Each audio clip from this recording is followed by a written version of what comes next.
Mulder here. I hope you're all having a wonderful rainy Saturday. At least it's raining here in Erie, Pennsylvania.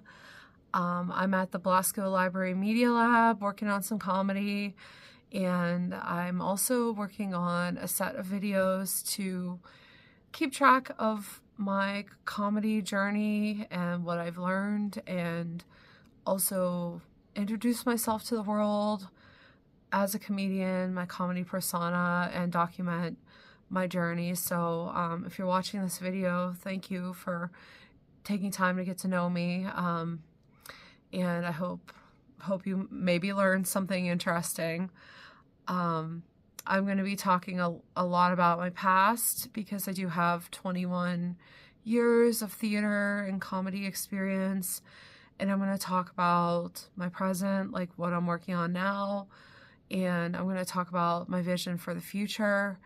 And hopefully I can go back through these videos and see how I've grown and evolved too. So, well, there's a lot to talk about, so let me get started. I'm going to just start with May. We're on the first weekend of May right now, and I'm really excited about this month. I'm doing some things differently. I've been practicing getting back into stand-up comedy for about 7 months, and I've been going to open mics every week and talking and connecting with people. This month I am actually doing an online class with Mia Jackson. She's a fantastic comedian out there. She works with Amy Schumer and is doing an online workshop, so I'm excited to start that. I start that on Sundays. So I'm excited to learn from her as an amazing woman in comedy, a Black woman in comedy, and I think that's incredible, and I'm hoping to grow from her insight. And I'm also going to attend, there's a woman's comedy night with all female comedians, and I'm going to attend that and hopefully learn from those women and local comedians and network, and I'm excited about that opportunity too. So I think May is going to be a good month. And I recently performed like a week ago with the flagship comedy festival for the Locals Only Showcase. I had 9 people show up to see me. It was kind of a last minute thing. Some of my friends, I wasn't able to get the word out, and I have a lot of friends in Maryland and Pittsburgh and Ohio that probably would have come out too. But a lot of my local friends came out, and a couple of people I work with were also able to attend, and it was great to have that support. So thank you. Support really kind of keeps me going out there.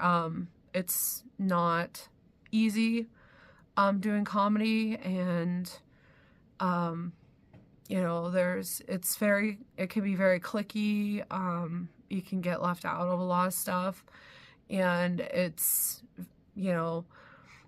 hard. So the support I get from people around me, laughing, and it keeps me going. So thank you to everyone out there. So I think a good place to start, there's so much to talk about. There's so much I want to tell you, but I think a good place to start is talking about who am I as Amanda Mulder, the comedian. A lot of you may know me from, personal life. Some of you out there may not know me at all. You may just know me from my weird Instagram posts. And comedian Amanda is a little different than everyday Amanda. There's still facets that are the same, but there are some differences too, so I want to kind of go into those.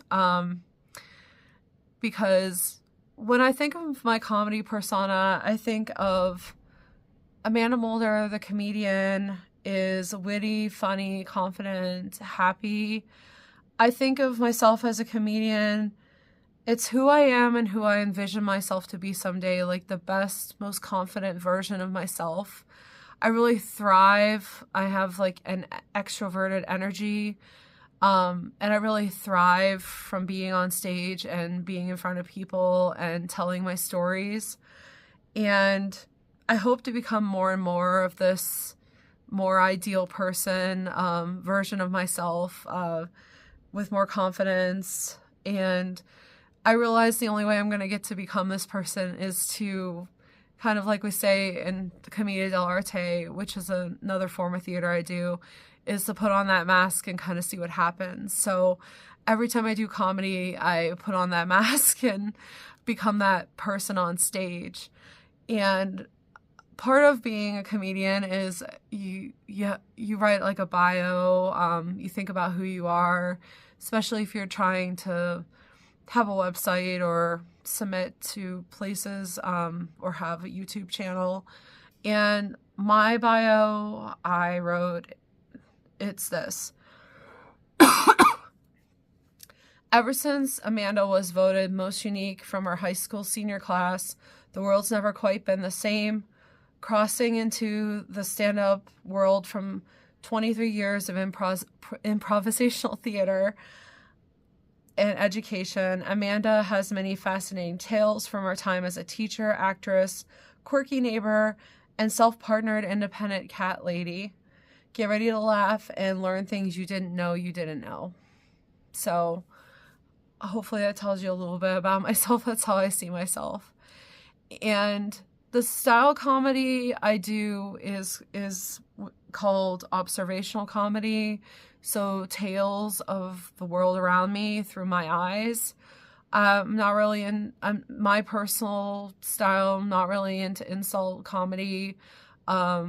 I've thought about it. I feel like it could, there's part of me that could insult, but not take the insults. So I'm not really into that. And I do some of my comedy, I could go bluer, but a lot of my comedy is not, but I could go either way because as a person, like, I'm multifaceted, and it is through my eyes as, being older and having been through a lot. So, my persona, I'm always, I've seen a lot of TV shows. I've read a lot about comedians, and it's always going to be about my life. Sometimes I might talk about my parents or my neighbors or my friends or random people in it, but I always try to like connect it to my perspective. And I sometimes talk about random people I've dated because I have really crazy dating stories. But my comedy persona, I've explained to people in the past that, I'm always a single comedian. That's kind of my persona, whether I'm in a relationship or not. So I don't really want to be a comedian that kind of exploits my relationships for comedy. I've seen like Mrs. Maisel, that series, and she had, no, it's a fictional series, but she had a lot of relationship drama, and I don't really want that in my life. So I'd rather just talk about, I get permission, or just talk about things that have happened through the eyes of a single person. But I'm pretty much single, self-partnered anyway, so I live by myself with 2 cats, so it pretty much tracks. So, and that's not going to change anytime soon. So anything else isn't really it's not really that intense. So yeah, so that's kind of about what's going on. I am doing this comedy study. I I'm reading a lot about comedy, the rules of comedy. I just started reading the Comedy Bible. And comedy is also very much different in a lot of ways for women versus men versus people of different genders, nationalities. Everyone brings their own story to the mic. And when you're up there telling jokes or telling your story, you have the power. And like any kind of power, you can use your power for a good purpose, you know, to make a statement. Or you can use your power to tear people down. And so there's a saying that I really want to get out there, that you punch up, not down. So a lot of us know where we stand in society. Comedy is a very male-driven profession. If you look around, there's just men everywhere in comedy. At open mic nights, I think there's maybe 4 of us women in Erie that come to open mic nights. That's why I was really interested about this comedy night with a lot of female comedians. They may be from out of town, I don't know. I'm hoping to talk with more of them. But women don't get a lot of support typically. If you look at advertisements, there's a lot of men doing comedy, not a lot of people in this area. It's not a very diverse area. There's not a lot of women doing comedy. There's not a lot of people of different nationalities doing comedy. There's a few. There's not a lot of GLBTQIA plus people, or if there are people, they don't really feel too open to say too much. It's really hard here.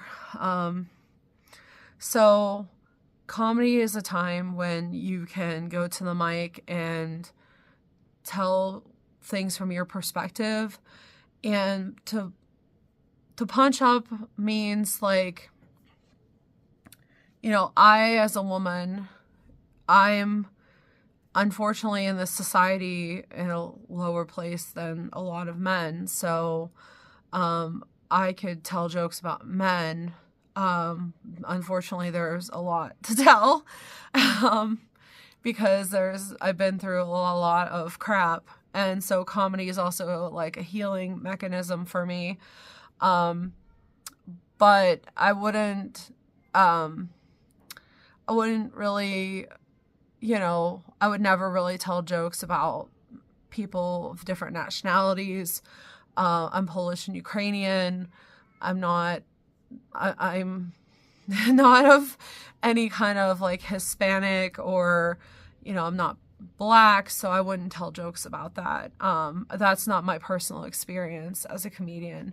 So, you know, you have to tell jokes about what you know. So it does bother me when I go to like open mic and people are telling jokes about like gay people or trans people, and they're not trans, or they don't go up there and openly identify as that. And it just seems kind of, you know, tacky to be joking about that.